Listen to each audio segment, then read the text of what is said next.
And we're continuing with the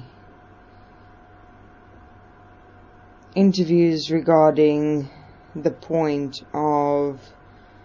crucifying oneself for God, and why and how this one point relates to each individual human being within humanity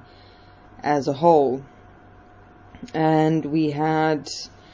discussed the representation of the polarity manifestation of heaven and hell as God and the devil, Lucifer, Satan, and within that the representation of the mind, our beingness, and the relationship between substance, physicality, and energy as the blood of ourselves, as Jesus being pinned and nailed to the cross for the existence and manifestation of God, the mind. So in this interview we're going to have a look more specifically at the relationship between God and the mind, Jesus and our beingness, the cross, the manifestation, the relationship between the mind and the physical, and then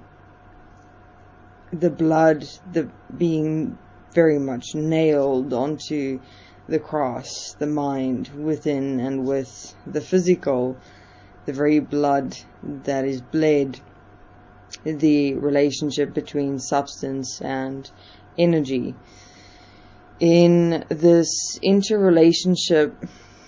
between God, the cross, Jesus, the blood,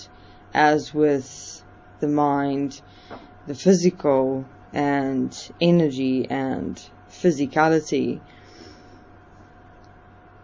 pinpointing essentially the very nature of human beings, in how we have become individuals of sacrifice, glorifying sacrifice instead of living within the glory of life as heaven on earth itself.